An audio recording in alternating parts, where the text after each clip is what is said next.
kita mulai.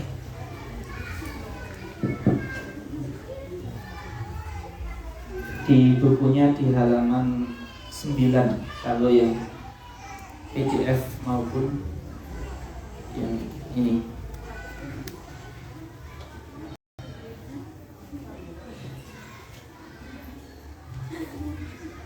Halaman berapa? PDF halaman 7. Yang PDF halaman 7 ya.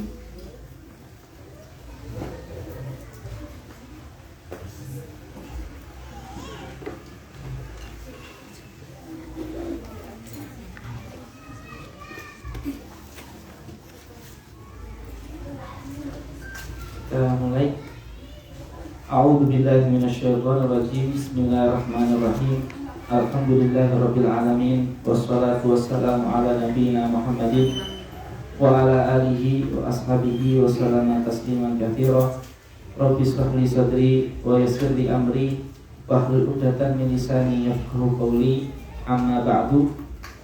Insyaallah pada sore hari ini kita akan mulai sama-sama mudarasah kitab yang berjudul Al-Ibanah wal Ifadah, kitab karangan Syekh Abdurrahman As-Saqqaf As-Sigaf dari Yaman, seorang doktor dan juga rektor jurusan fikih dan usul fiqh di Jami'ah Universitas Al-Ahqaf. Dan buku ini termasuk buku yang sistematis, ringkas, dan juga pembahasannya menyeluruh mengenai bab haid dan nifas dan istihadah. Langsung saja kita mulai dari mukaddimah ya, yang punya buku offline-nya halaman 9, yang buku PDF-nya itu halaman 6 ya, halaman 7, ataupun yang enggak ada bukunya juga enggak ada masalah karena nanti akan saya jelaskan dengan bahasa Indonesia. Kemudian juga yang nanti pengen buku yang belum punya bisa mencatat namanya di Mbak Fatia. Bismillahirrahmanirrahim. Alhamdulillahirabbil alamin, hamdan yuafi ni'amahu wa yukafi'u mazidahu. Wa sallallahu ala sayyidina Muhammadin wa ala alihi wa sahbihi wa sallama tasliman katsira. Ini mukadimah dari Syekh Abdurrahman. Kemudian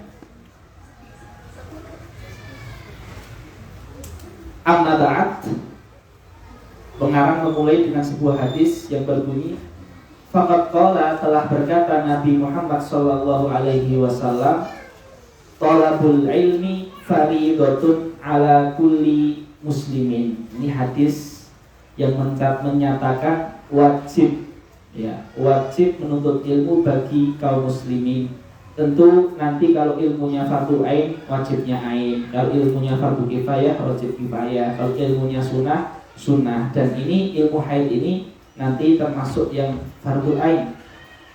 Fal hadithu, hadis ini yufidu, menunjukkan wujuba, wajibnya ta'allumil ilmi.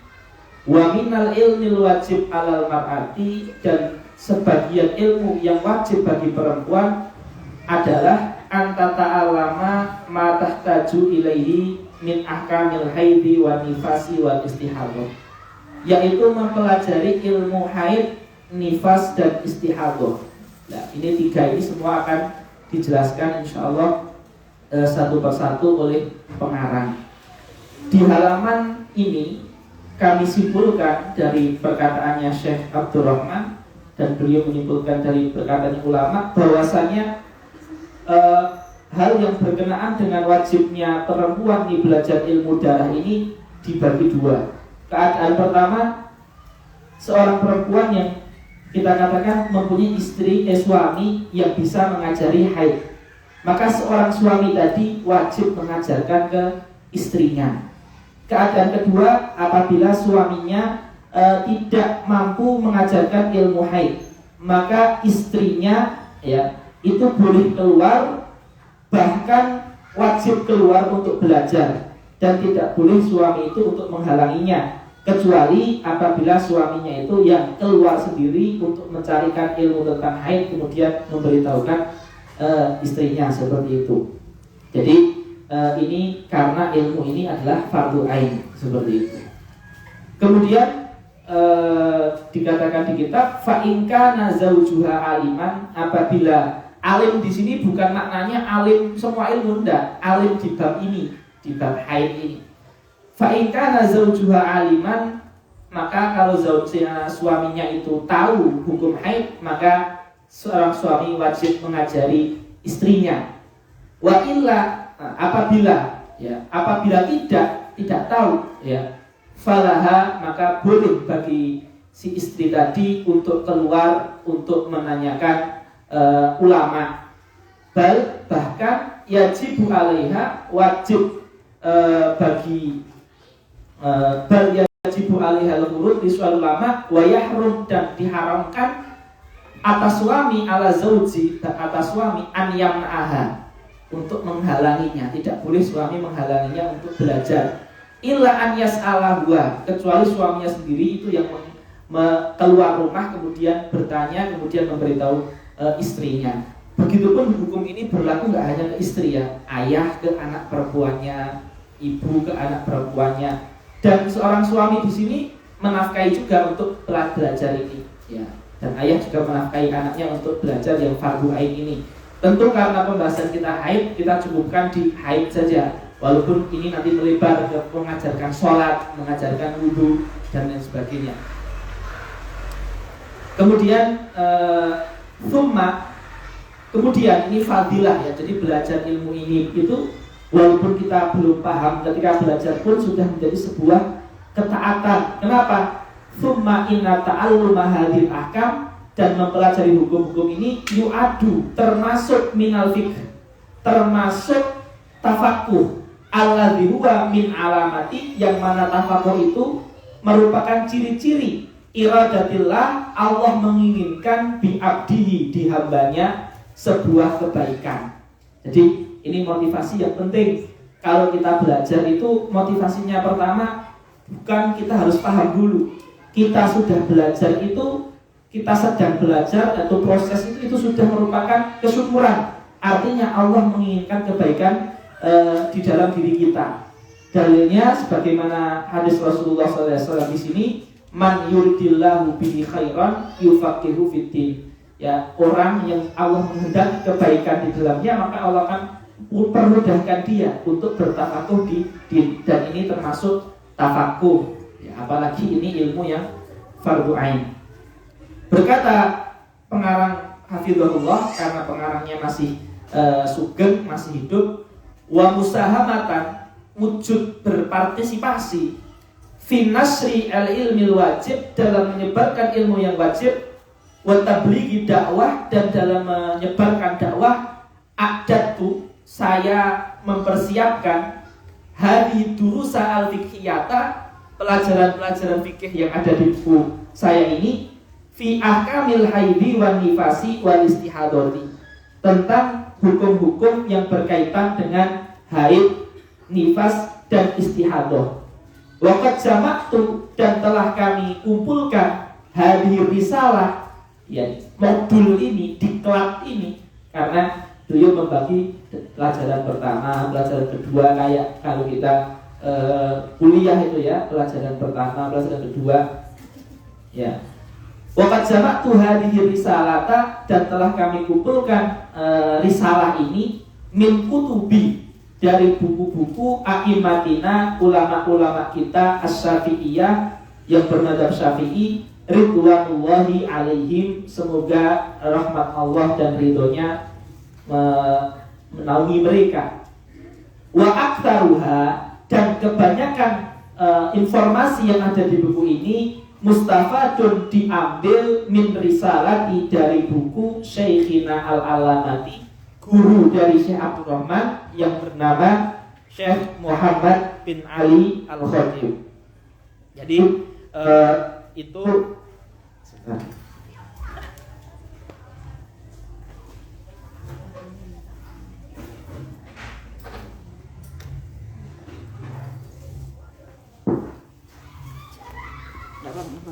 udah.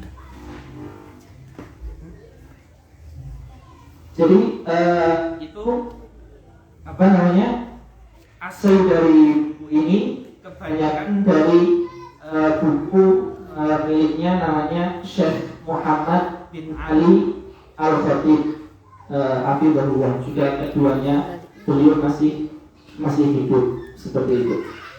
Kemudian sekarang kita mulai masuk di inti dari kitab. Waqad qasamtu hadhihi durusa ila thamaniyati durus.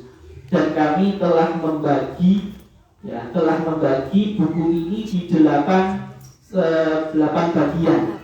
Ya, kalau 100 halaman, kalau bisa 20 halaman setiap pertemuan, ya berarti 5 pertemuan selesai. Ya. Pelajaran pertama membahas tentang muqaddimatun amatun, pendahuluan umum tentang darah-darah yang keluar dari perempuan.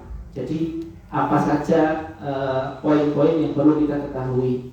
Pelajaran kedua membahas tentang sinul haid, umur orang bisa haid, sifat darah haid, warna darah haid, dan waktu haid itu kapan.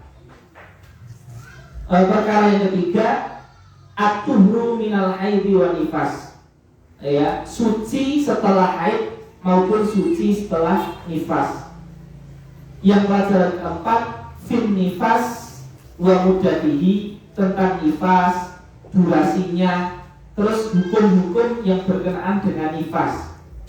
Kemudian pelajaran kelima, fima yahrumu bil haidi wa nifas, ketika orang haid dan ketika orang nifas itu apa saja yang diharamkan, apa saja yang tidak boleh dilakukan. Pelajaran keenam, nah ini pelajaran keenam sampai terakhir ini bisa dikatakan pelajaran yang paling banyak, yaitu tentang takrif definisi al-mustahabati. Mustahadah itu artinya orang perempuan yang gak haid, gak nifas, tapi darahnya keluar terus. Ya, nanti akan ada pembahasannya. Ya. Wama yalzamha, dan apa yang jadi kewajiban perempuan mustahadah. Yang ketujuh, al-mustahadah bil haid, orang yang antara darah haid dan darah kotornya, darah mustahadah itu nggak bisa dibedakan. Nah, itu gimana? Artinya punya kebiasaan haid seminggu, kemudian darahnya nggak berhenti sampai 2 bulan. Itu gimana sholatnya, mana yang haidnya, mana yang bukan. Nah, itu seperti itu. Ada sultamin, pelajaran ke-8 itu al-mustahadah fi nifas, yaitu darah terus berlanjut setelah melahirkan lebih dari 60 hari. Seperti itu. Wa as'alullaha ta'ala, dan saya memohon kepada Allah an yaj'ala hadzal 'amala khalishan liwajhil karim, semoga ini menjadi pekerjaan yang ikhlas. Wa arju wa amul mimman qala alaihi fara'a fi khat'an an yunabihani alaihi wa jazallahu khairal jazaa. Kemudian kita masuk di pelajaran pertama, ikhlas semuanya. Ad-darsul awal, ya, muqaddimatun amatun, ya, pembukaan umum, ya, tentang haulat dima'i al-kharijati minal farji, berkenaan dengan darah-darah yang keluar dari farj. Ad-damu al-khariju min farjil mar'ati, darah-darah yang keluar dari perempuan itu kemungkinannya hanya ada 3, nggak mungkin 4 ataupun 5, cuma ada 3. Yang pertama adalah imma an yakuna haidon. Yang pertama adalah darah haid. Yang kedua al-nifasan. Yang kedua adalah darah nifas. Yang ketiga adalah istihadatan, yaitu darah istihadah. Jadi darah cuma ada 3. Ya, seperti itu. Dan di sini kita akan membahas ke depannya, dan mulai hari ini itu hukum-hukum fikihnya gimana, seperti itu. Jadi misalkan fikih itu kan sifatnya itu kan tetap, sehingga setiap ada kejadian itu bisa dikasih hukum. Misalkan ada orang keluar darah cuma setengah hari, kata dokter, ini dokter mengatakan itu kayaknya sifatnya kayak haid, itu berarti haid. Nah, sementara dipikir nggak seperti itu. Sehari, kalau nggak sampai sehari itu namanya darah kotor. soal haid atau bukan, soal apa namanya, darahnya itu sifatnya seperti apa. Nah, itu nanti kalau itu darah penyakit ya bisa diperiksakan ke dokter, kalau sehat ya nggak apa-apa. Tapi secara fikih karena kurang dari sehari, maka itu hukumnya bukan haid, tetap sholat, tetap puasa, kalau Ramadan dan sebagainya. Ayat darah yang keluar sebelum melahirkan.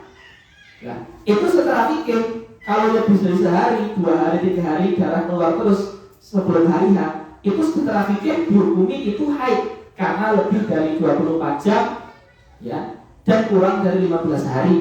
Walaupun secara kedokteran ini darah sifatnya berbeda. Secara kedokteran itu hal lain, silahkan diperiksakan. Kalau berbahaya ya minum obat, makan obat. Kalau nggak berbahaya nggak ada masalah. Tapi secara fikih itu haid. Gak wajib sholat, gak wajib puasa. Jadi fikih ini sifatnya memberikan kita ketetapan biar kita itu yakin sholat atau enggak, puasa atau enggak. Nah, seperti itu, boleh baca Quran atau enggak. Nah, jadi sifat fikih itu pasti gitu loh, ada kaidahnya seperti itu. Kemudian wala rabi'ah, dan darah itu tidak ada yang macam keempat ya, tidak ada yang macam keempat. Artinya cuma ada 3 ini saja. Di perempuan itu cuma ada 3 ini saja. Walikulin min hadhi dima, dan setiap dari 3 darah ini memiliki definisi yang mana kalau kita tahu kita bisa membedakan antara darah-darah yang lain, dan akan dijelaskan insya Allah di sini. Kita mulai yang pertama di mukadimah ini pada hari ini insya Allah dengan yaitu definisi haid ya, tentang apa itu makna haid dan lain sebagainya. Pertama adalah definisi haid secara syariat, secara fikih. Karena haid itu para hadirin yang dimuliakan Allah, secara bahasa haid itu artinya mengalir. Tapi secara syariat damu jibilah, darah kebiasaan, darah rutin, darah adat, yang mana keluar dari aqsa rahimil mar'ah, dari rahim perempuan yang paling dalam, ala sabilis sihah. Ini sehat karena sehat, bukan karena penyakit, dan juga bukan karena lahiran. Jadi memang karena sehat ya, karena kebiasaan kan darah sehat. Min ghairi sababin, tanpa sakit dan tanpa melahirkan, fi awqatin ma'lumatin, di waktu-waktu yang tertentu, yang mana ada babnya nanti akan kita bahas. Minimal haid, kebanyakan haid, dan maksimal haid itu berapa hari. Jadi ini adalah definisi darah haid, darah adat yang keluar dari rahim perempuan yang paling dalam karena sehat. Ya, ini secara definisi seperti itu. Kemudian Syekh mengatakan syarhut ta'rif, penjelasannya, al-haidu fi syar'i yatadammanu fi ta'rifi arba'ata asya, mengandung 4 perkara dari definisi tadi. Perkara yang pertama, annahu damu jibillah, bahwasanya haid itu adalah darah yang normal ya, darah yang kebiasaan, tabi'i ya. Kemudian yang kedua, bahwasanya haid itu keluarnya dari rahim yang paling dalam. Karena kalau keluarnya dari mulut rahim, dan ini kejadian di zaman Nabi juga, nanti ada hadisnya ya, Sayyidah Fatimah binti Abi Hubair itu namanya istihadah, bukan haid, keluarnya dari mulut rahim ya. Yang ketiga, annahu, sesungguhnya darah haid itu keluar karena sehat tanpa ada sebab. Tidak seperti nifas dan istihadah, dia keluar ada sebabnya. Nifas sebabnya adalah lahiran misalkan. Kemudian ciri-ciri yang keempat, bahwasanya haid itu memiliki waktu tertentu.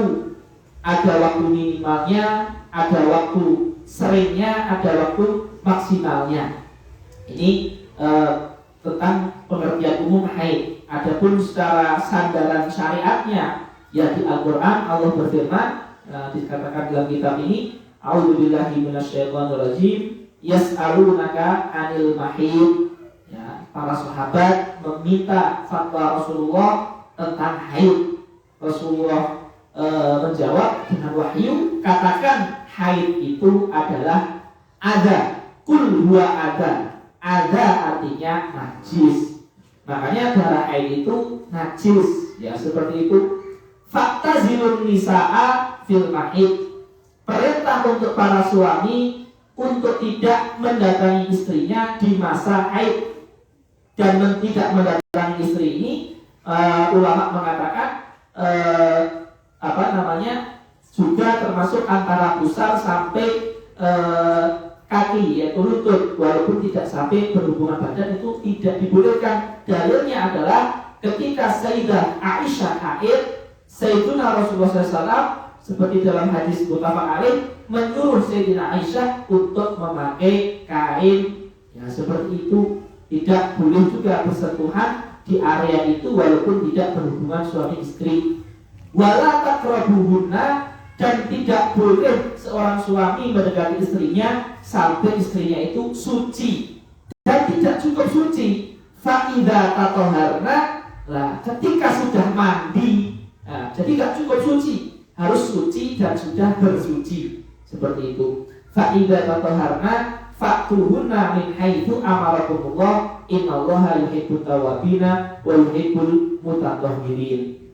Jadi di dalam ayat ini Allah Ta'ala hukmal haid. Allah menjelaskan hukum haid di dalam ayat Quran ini. Yang pertama, binajasati damil haidi, bahwasanya haid itu najis. Ini yang pertama. Apa ayatnya itu dalam ayat ini? Kul huwa adan. Katakanlah haid itu adalah adan, kotoran, najis. Kemudian Allah amara memerintahkan para suami an yaktazilu, menjauhi an-nisaa, istrinya, fil haid. Ya, maksudnya apa? Yaktazil. Apa artinya menghindari suaminya di haid? Artinya yaktazilu, yaitu menghindari dari mubasyaratan nisa. Apa makna mubasyarah? Mubasyarah itu adalah interaksi kulit langsung bersentuhan. Walaupun tidak sampai berhubungan badan, itu namanya mubasyarah. Itu kalau antara pusar dan kaki, itu ketika masa haid juga diharamkan. Yaktazilu mubasyaratan nisa'i fima, di antara asurati, pusar dan rukbati, yaitu lutut. Akramallahu as-sami'in. Walaisal murad, dan tidak dan maknanya bukan ya bi'tizalin nisa an nahjuruha fil mat'am wal masrab wal mas'al. Nah ini maknanya itu. Jadi menjauhi istri bukan maknanya tidak makan bareng istri, tidak minum bareng istri, tidak sekamar, tidak satu rumah. Artinya diasingkan, karena di adat Yahudi seperti itu. Jadi kalau haid itu rumahnya dipindah, nggak boleh makan bareng, sendok bekas makannya nggak boleh dipakai suami, itu di adat Yahudi. Tapi di Islam tidak seperti itu. Kemudian karena fa'inna tilka, sesungguhnya yang ekstrim itu adalah adat kaum Yahudi, seperti di dalam hadis ya. Hadisnya adalah hadis Anas, kita bacakan. Annal Yahuda, sesungguhnya kaum Yahudi, kanu, mereka itu kaum Yahudi, ila hadatil mar'atu, apabila perempuan itu haid, lam yu'akiluha, tidak boleh, tidak makan bareng, tidak mau makan bareng. Jadi sudah kayak benda najis. Walam yujami'uhunna fil buyut, dan tidak ditinggalkan di satu rumah. Ya ini ekstrim sekali. Fasa'ala ashabun Nabi sallallahu alaihi wasallam an-Nabiy sallallahu alaihi wasallam. Sahabat Rasul pada minta fatwa ke Rasulullah, karena di Madinah ada Yahudi. Gimana kita Rasulullah? Yahudi seperti itu. Ya.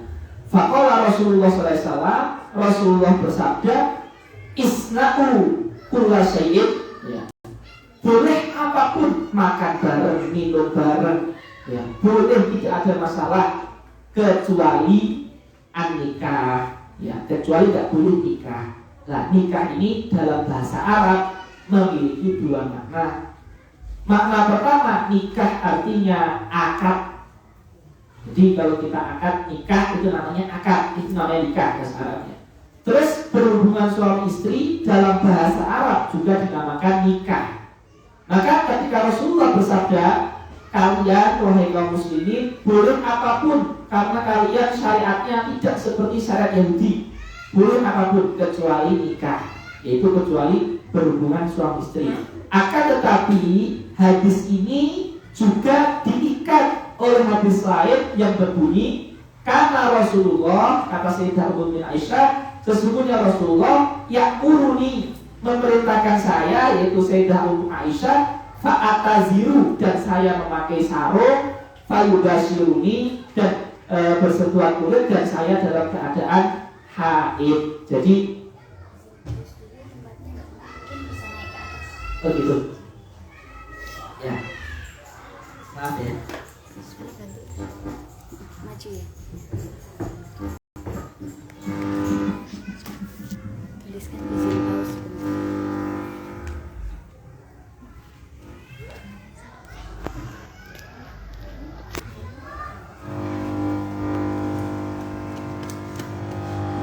Bisa maju sedikit apa yang di luar kasih enggak kan?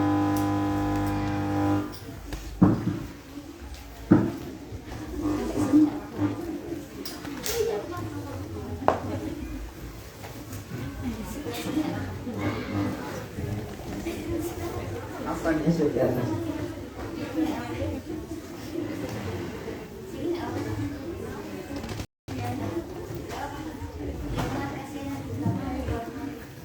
Kita lanjutkan. Kemudian dalam hadis tadi itu hadis yang pertama tentang adanya haid ya dari hadis Nabawi. Kemudian hadis yang kedua, wa an ummul mukminin Aisyah radhiyallahu anha qalat kuntu asrabu wa ana haidun. Saya minum dalam keadaan saya haid. Summa unawiluhu an-nabiyya sallallahu alaihi wasallam. Kemudian bejana bekas minuman saya yang masih ada sisa air itu saya persilahkan kepada suami saya Sayyidina Rasulullah. Kemudian Sayyidina Rasulullah meminum dari tempat yang saya minum. Nah ini kalau di Yahudi nggak boleh, najis. Tetapi di syariat Islam itu tidak ada masalah ya. Bahkan Rasulullah itu minum dari tempat yang mana Sayyidah Aisyah itu minum darinya. Wa ata'arraqu al-arqa. Ata'arraqul arqa, al-arqa itu para hadirin yang dimuliakan Allah, itu adalah tulang ya. Kita ketika makan ayam, dagingnya kita makan, kemudian ada tulang, ada sisa dagingnya dikit, itu namanya arqa. Bahkan Rasulullah itu makan tulang yang ada dari sisa dari istrinya, yaitu Sayyidah Ummul Mukminin Aisyah radhiyallahu anha. Dan itu dalam keadaan haid ya, dalam keadaan haid itu tidak mengatakan itu najis sebagaimana perkataan Yahudi yang sangat ekstrim ya dalam memperlakukan perempuan yang haid.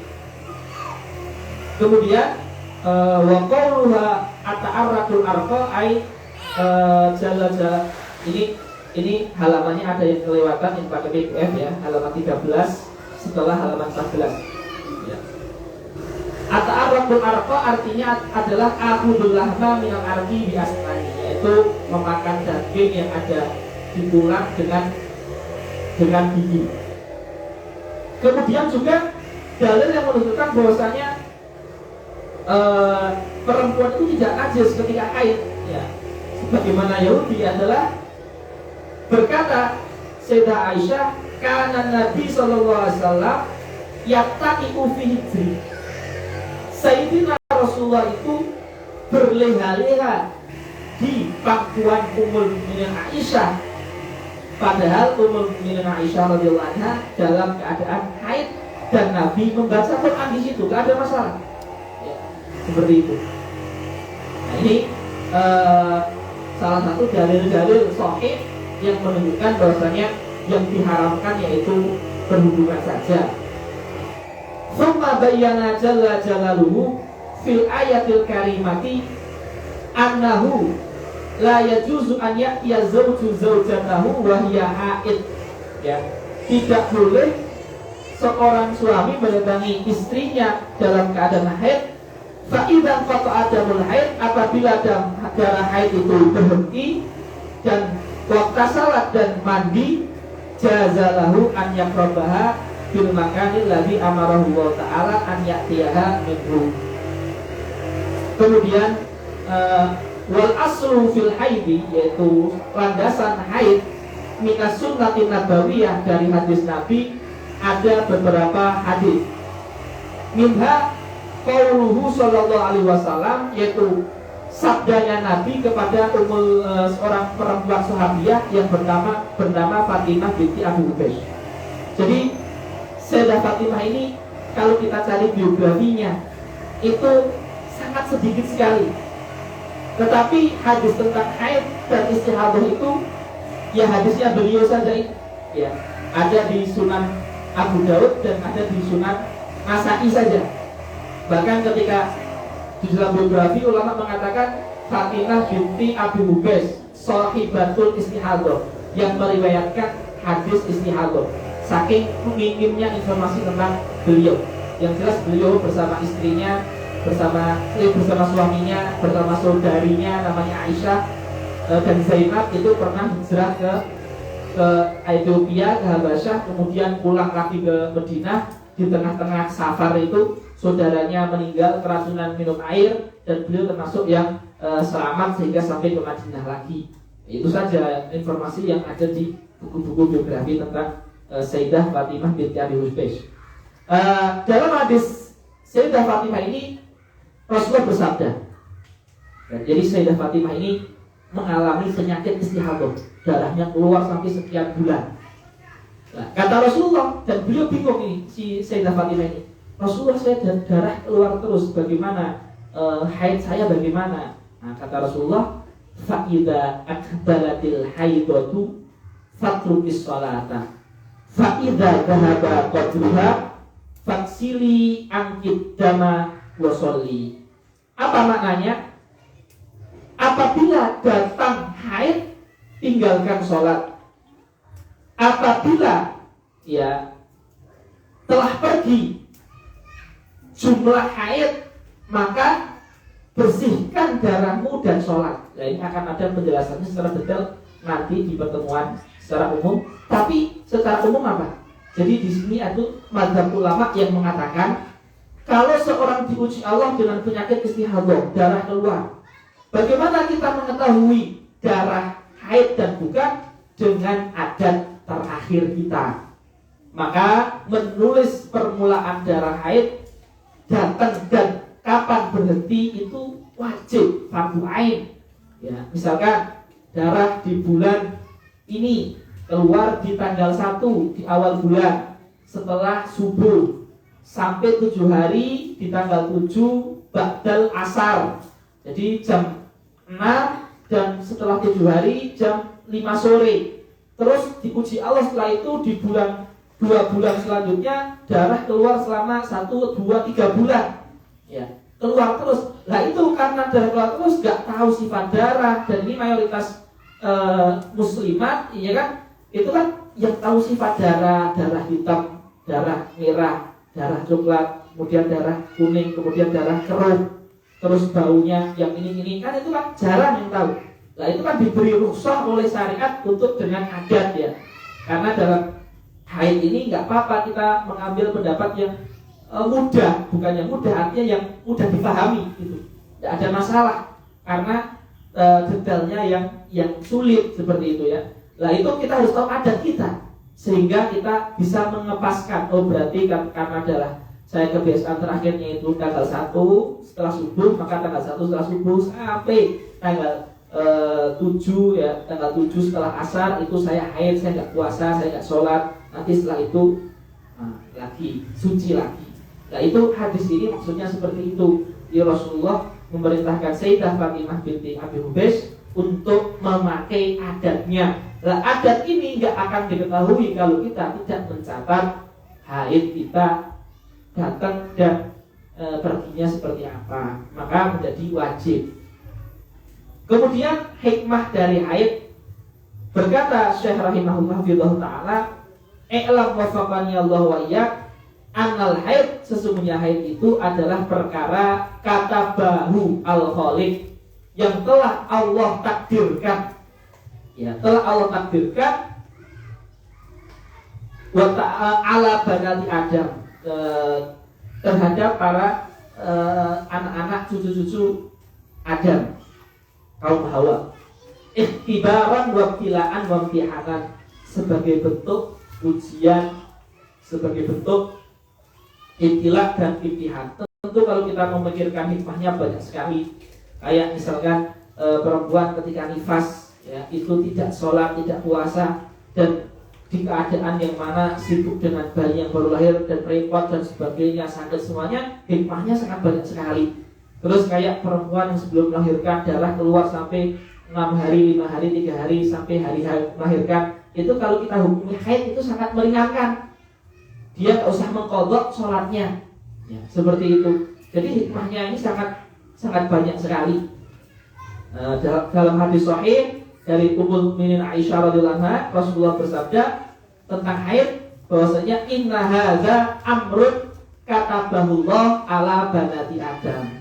Haid itu adalah perkara yang Allah takdirkan di kaum perempuan. Jadi ini sudah menjadi takdir seperti itu, ya, dan tidak ada masalah.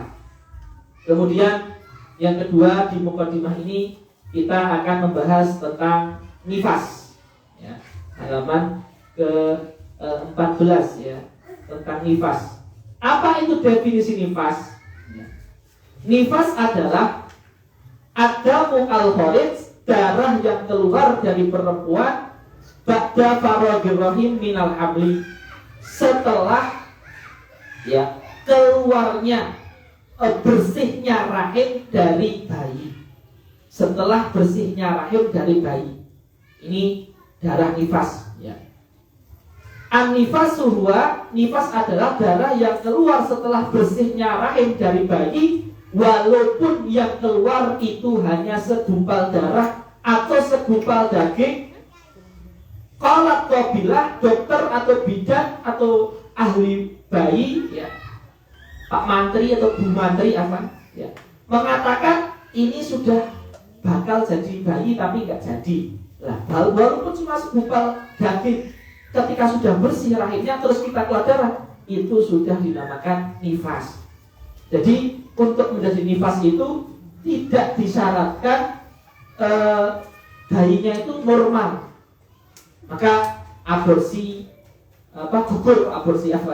gugur, ya, gugur itu juga nifas apabila sudah berupa minimal gumpalan darah, apalagi sudah berupa gumpalan daging, itu sudah hukumnya adalah nifas. Kemudian di sini saya mengatakan nifas itu setelah bersihnya rahim, menunjukkan bahwasanya apabila ada seorang ibu yang diberi rezeki kembar, ketika keluar bayi pertama, kemudian jedanya misalkan setengah hari misalkan, ya, itu jeda itu kan beda darah, itu bukan darah haid, bukan darah nifas, itu darah kotor, ya, hukumnya suci, tetap sholat, ya. Nah, ketika sudah rahim bersih, keluar darah lagi, itu baru yang namanya nifas. Jadi nifas itu setelah rahim itu bersih, tidak lagi ada isinya seperti itu.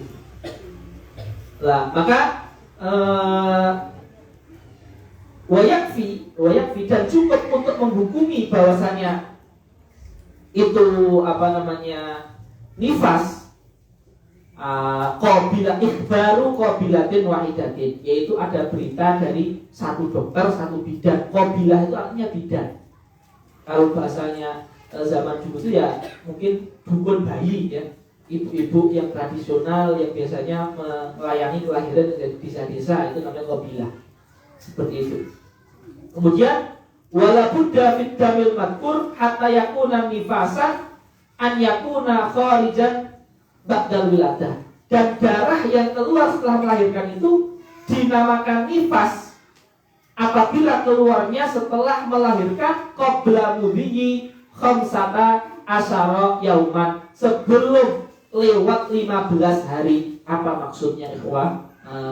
Para hadirat semuanya, maksudnya apabila ada perempuan lahiran kemudian kering, gak ada darah sampai 20 hari, setelah 20 hari baru keluar darah, itu bukan darah nifas tetapi darah haid. Nifas itu keluar setelah lahiran di tempo sebelum 15 hari. Misalkan lahiran baru keluar di hari ke-7, nifas. Baru keluar di hari kedua, nifas. Baru keluar di hari ke-10, nifas. Baru keluar hari ke-14, nifas. Jadi sebelum 15 hari. Kalau sudah berarti haid. Tapi walaupun baru keluar di hari ke-10, misalkan hari ke-1 sampai ke-9 setelah lahiran yang gak ada darahnya itu dihitung sudah dihukumi nifas. Walaupun sebelum hari ke-10 gak tahu kalau nifas, ya kan? Karena belum keluar darah, tetap sholat, tetap semuanya. Tetapi ketika sudah keluar dari ke-10, dianggap nifas sudah 10 hari. Paham ya? Seperti itu. Jadi nanti di hari ke-50 nifasnya sudah 60 hari. Ini maksudnya seperti itu. Jadi wa illa, apabila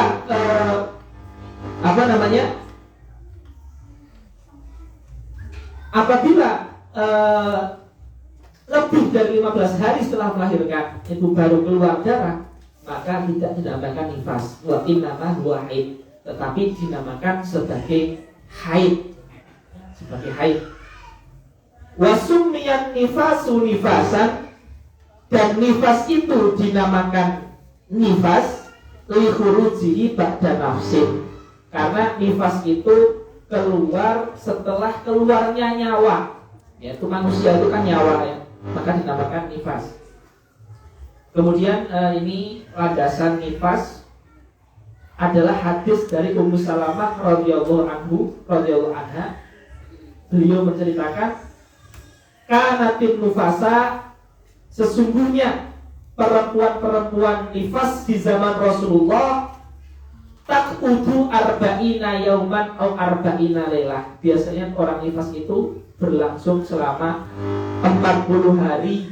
Ya, seperti itu. Orang nifas itu berlangsung selama 40 hari. Nanti akan ada para hadirat sekalian.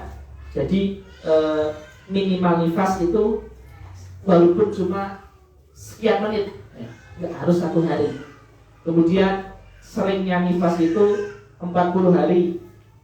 Terus kemudian maksimalnya nifas itu adalah 60 hari. Dan apabila lebih dari 60 hari, maka itu tidak dinamakan nifas lagi, sudah namanya darah kotor atau yang disebut dengan istihadah. Nanti akan ada detailnya secara lengkap di babnya masing-masing. Kemudian kita ke bab yang ketiga, definisi istihadah. Apa itu definisi istihadah? Istihadah adalah damun, yaitu darah, yakhruju, darah yang keluar, darah yang keluar dari mulut rahim atau bagian muka rahim, fi ghairi ayamil haidhi wa nifas, di luar waktu haid dan di luar waktu nifas. Jadi kalau dia misalkan nanti akan ada permasalahan, perempuan bisa haid minimal umurnya 9 tahun.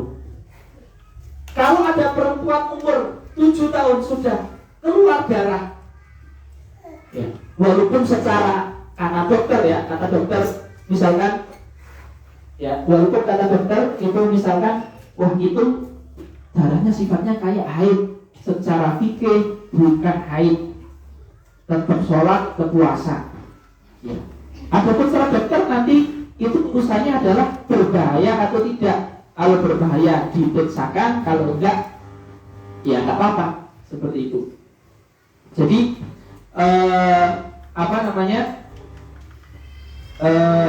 darah istihadah itu adalah darah yang keluar di luar hari-hari haid dan di luar hari-hari nifas, ya, seperti itu. Kayak nanti akan ada permasalahan yang mengatakan haid itu minimal 24 jam. Walaupun 24 jam itu nggak harus dalam satu hari, bisa jadi 24 jam dalam 3 hari. Hari pertama 5 jam, hari kedua 10 jam, hari ketiga 9 jam.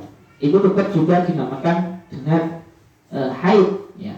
Tapi kalau ada orang darahnya cuma 1 jam, ya sudah terus berhenti gitu saja, itu darahnya namanya adalah darah istihadah, karena di luar waktu haid seperti itu, kurang dari 24 jam.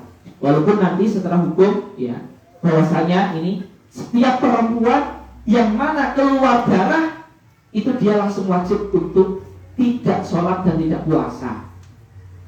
Jadi misalkan ini contoh ya, saudara perempuan kita atau anak perempuan kita itu baru pertama kali keluar darah, ya, itu wajib langsung nggak boleh puasa, nggak boleh sholat, nggak boleh baca Quran, ya. Ternyata darahnya cuma berlangsung 10 jam, terus sudah selesai, nggak ada darah. Oh, berarti yang 10 jam itu bukan haid, itu namanya darah istihadah. Ya, dia mengkodok sholatnya tapi nggak berdosa, ya. Tapi pertama kali ketika darah keluar tuh yang dia wajib lakukan adalah menahan untuk berpuasa, untuk baca Quran, untuk sholat dan lain sebagainya. Walaupun nanti ketahuan di akhir, oh sekian, nggak sampai 24 jam, oh berarti bukan haid, ya, itu nggak ada masalah, nggak ada masalah. Ya, nggak usah disini aja. Menyalakan dari kamar bisa nggak? Menyalakan dari kamar. Ya. Kemudian selanjutnya, ya, ini definisi istihadah. Berarti gampangannya gini, kalau bukan haid, bukan nifas, berarti istihadah, gitu aja. Gampangannya, ya, untuk sementara seperti itu. Kemudian Syekh mengatakan darah yang terakhir yang keluar dari perempuan adalah darah istihadah. Wa yuqalu lahu, dan dinamakan juga sebagai darah rusak atau darah kotor, ya. Wa huwa damun yakhruju min adnir rahim, darah yang keluar dari rahim bagian muka.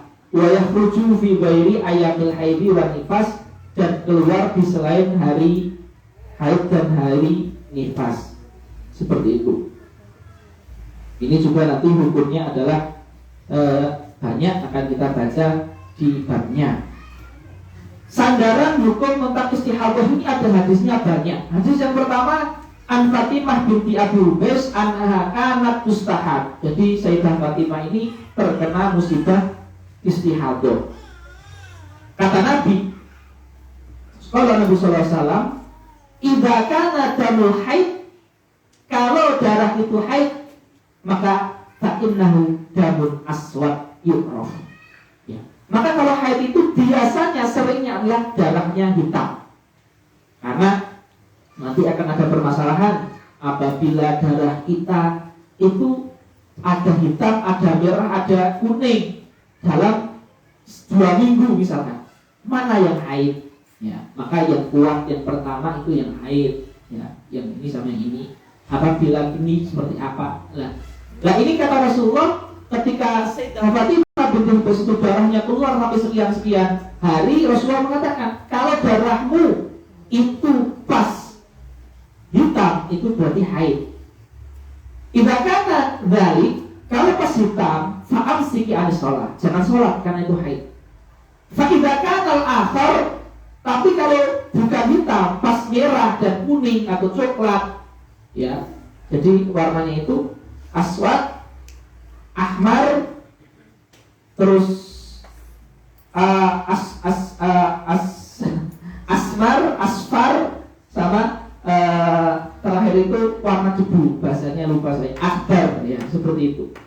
Nah, itu apabila merah ataupun kuning, fa'amsiki anis idza kana dzalika fa'amsiki anis shalah. Wa idza kana al-akhar itu yaitu merah ataupun kuning tadi, fatawaddi wa sholli, tetap wudu dan tetap sholat, Ya, nanti akan kita ajarkan juga insya Allah cara wudhu dan sholat orang yang darahnya selalu keluar tadi.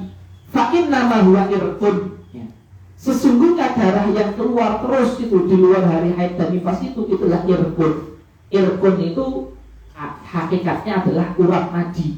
Maksudnya itu darah luka, itu darah penyakit, darah kotor. Itu bukan darah haid maupun darah nifas. Maka tetap sholat. Maka fabayyana Nabi sallallahu alaihi wasallam al-farqa baina damil haidi wal istihadah. Nabi menjelaskan ke kita perbedaan haid dan istihadah itu dari tamyiz, dari membedakan antara warna darah. Maka darah istihadah itu berbeda dengan darah haid, ya, karena darah istihadah keluarnya dari irq atau dari mulut rahim, ya, namanya adil. Adapun darah haid fa innahu yakhruju min qa'ri rahim, keluar dari bagian dalam rahim. Kemudian hadis yang selanjutnya adalah hadis Aisyah, sama juga Sayyidah Fatimah binti Abi Ubais itu datang ke Nabi sallallahu alaihi wasallam terus berkata, "Ya Rasulullah, inni imra'atun tustahadu fala adhur, apa ada usalah? Saya darahnya keluar terus, enggak berhenti. Saya sholat atau tidak?" Faqala Rasulullah sallallahu alaihi wasallam, "La, tetap sholat kamu. Jangan tinggalkan sholat, kamu tetap sholat. Innama dzalika irqun, itu tuh penyakit, walaysa bil haidah, bukan dengan haid. Fa idza aqbalatil haidah fatruki sholat. Kalau datang haid jangan sholat.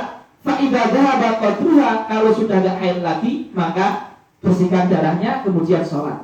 Berarti apabila ada perempuan yang diuji Allah dengan darah yang keluar terus penyakit, itu ada dua cara. Cara pertama, tamyiz. Dia bisa membedakan, warnanya hitam, pekat, haid. Pas biasa berarti bukan haid. Maka dia memakai tamyiznya itu.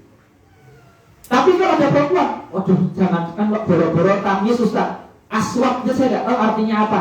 Nggak ada masalah. Pakai adat kebiasaan. Disamakan dengan kebiasaan sebelum haid terakhir pas masih sehat. Nah itu.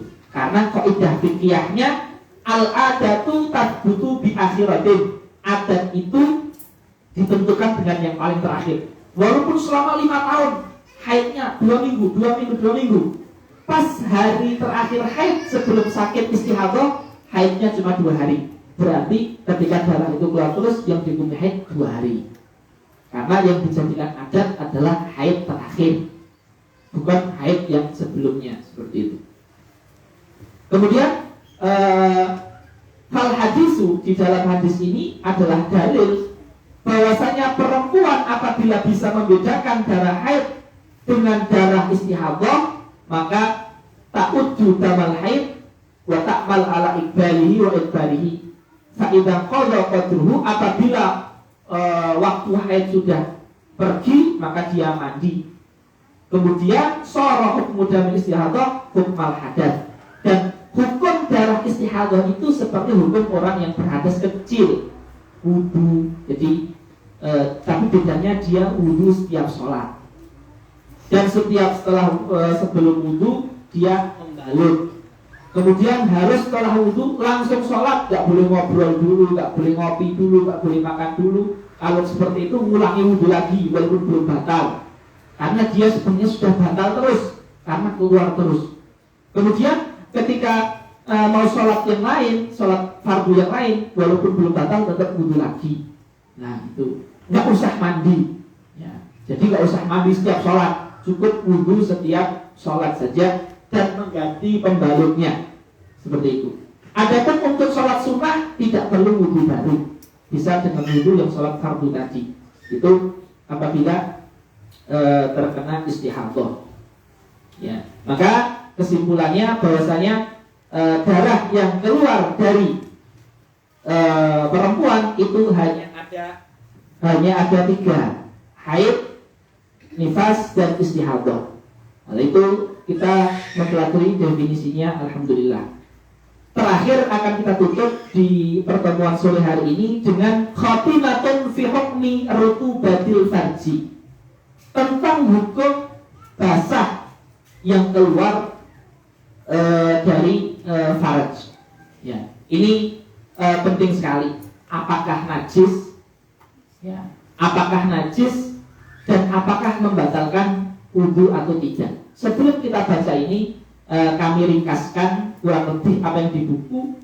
Jadi basah ya, mungkin kita keringat atau apa yang jelas kita nggak tahu apa itu, ya, nggak tahu najis atau enggak. Ya. Itu kalau keluarnya dari dohir, ya, dohir farj ya, keluarnya dari bagian dohir, akramallahu samiin, ini fikih ya. Dohir itu maksudnya adalah bagian yang wajib dibersihkan ketika mandi wajib. Ya. Itu namanya dohir farj, bagian yang wajib dibersihkan ketika mandi wajib, dan bagian apabila duduk atau jongkok itu nampak. Lah itu hukumnya apabila yang basah dari farj itu keluar dari dohir, maka hukumnya suci, tidak membatalkan wudu. Suci, tidak membatalkan wudu. Itu hukumnya apabila dari dohir farj, dari permukaan farj. Apa definisi permukaan? Yang wajib dibersihkan ketika mandi wajib dan yang nampak ketika jongkok. Akramallahu as-samiin. Kemudian yang kedua, apabila dari bagian dalam faraj, berarti definisinya adalah lawan kata dari definisi yang pertama. Ya, itu kalau keluar dari dalam faraj maka hukumnya adalah najis dan juga wajib wudu. Nah itu hukum rutubah. Rutubah itu basah yang keluar dari faraj, dan itu bukan kencing ya, itu mungkin kita ini keringat atau madi ya. Karena ikhlas semuanya yang dirahmati Allah, biasanya yang membuat kita ragu-ragu itu bukan kencing ataupun bukan mani, tapi kalau nggak keringat, wadi atau madi. Ya. Wadi itu biasanya keluar setelah kencing. Ya, madi itu keluar ketika bersyahwat. Terus keringat lah, keringatnya ya keluar ketika sunat atau keringat. Lah, ini kan kadang kita ragu-ragu. Ya. Maka syariat memberikan kemudahan. Ya. Nah, ini apa? Nah, ragu-ragu, yang jelas bukan kencing, yang jelas bukan mani, tapi ragu-ragu. Langsung diberikan itu saja. Yang penting kira-kira itu dari luar atau dari dalam. Oh, luar, suci, udah gitu aja. Yakin. Tidak boleh ragu-ragu, was-was. Jangan-jangan, udah suci. Kalau luar suci, berarti nggak usah wudu. Sudah, nggak usah was-was. Ini jangan-jangan dari dalam, jangan-jangan. Nggak usah, itu setan. Ya. Tapi kalau dari bagian dalam, berarti itu najis, wudu, dan selesai gitu. Pakaiannya kenanya juga tidak boleh dipakai ibadah. Jadi itu khulasoh tentang hukum rutubah yang ada di faraj sebagaimana ditulis oleh al-ulama khusus di kitab ini. Nah, kita baca sekarang. Wa mimma yanzilu minal farji, dan ada biasanya yang keluar dari kemaluan walaysa daman, dan dia bukan darah, yang dinamakan dengan rutubatul farji, yaitu basah yang ada di bawah. Apa itu? Itu adalah ma'un, zat cair, benda cair, abyad, yang mana warnanya adalah putih, mutaradid. Ya, banyak orang yang ragu, ini madi atau keringat. Ya, madi atau keringat. Wa yatasaalu anha, dan banyak yang bertanya, ini suci atau najis, membatalkan wudu atau tidak. Nah, itu. Maka hukumnya adalah in kharajat minadh dhahir, kalau keluar dari permukaan bukan najis dan tidak membatalkan wudu. Ya. Kalau keluar dari dalam maka najis dan membatalkan wudu. Ya. Kalau ragu-ragu, nah ini ikhwah, ini mudah sekali. Syariat memberikan kemudahan. Maka dari sekarang nggak boleh ada yang ragu-ragu. Ustaz, ragu-ragu ini dari dalam atau dari permukaan? Suci sudah. Nah itu. Jadi buku-bukunya sangat mudah sekali. Fa'in suka. Kalau ragu-ragu, keluarnya dari permukaan atau dari dalam. Fala nakdo wala najasah, enggak batal wudunya, enggak najis, suci. Dan ini permasalahannya mirip dengan permasalahan fikih. Dan ini penting disampaikan ke anak laki-laki kita, ya, yaitu apabila ada orang tertidur terus bangun, terus basah, ini kira-kira mandi atau mani? Ragu-ragu. Terserah, mau pilih mandi, fadol, tapi najis, tapi nggak mandi. Mau pilih mani, fadol, suci, tapi harus mandi. Nah, bebas mau pilih yang mana? Mudah, ya. Wah, ini musim dingin, nah, tapi nggak mandi, nggak apa-apa, boleh, ya. Jadi ini kenapa kok syariat memberikan kemudahan seperti ini? Ini rukhsah, ya. Rukhsah karena apa namanya? Biar tidak menjadi galak, tidak menjadi sebab yang mana nanti sholatnya ragu-ragu, nggak khusyuk, akhirnya malah nggak sholat, nggak ibadah.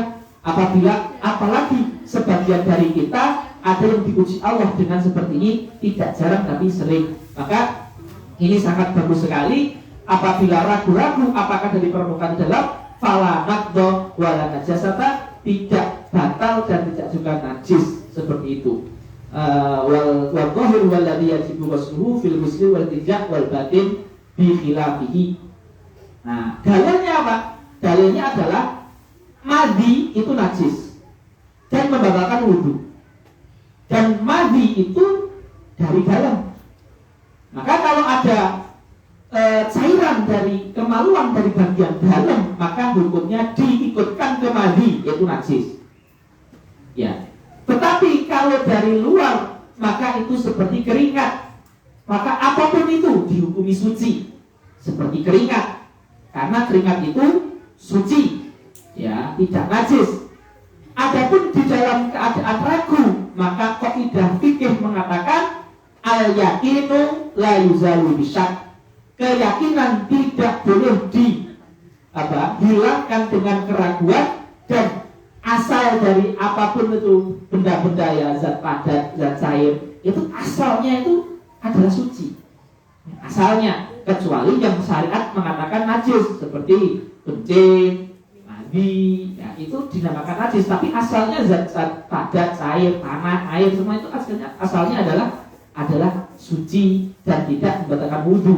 Maka kalau ketika dalam keadaan ragu, maka kita kembali ke asal, yaitu suci.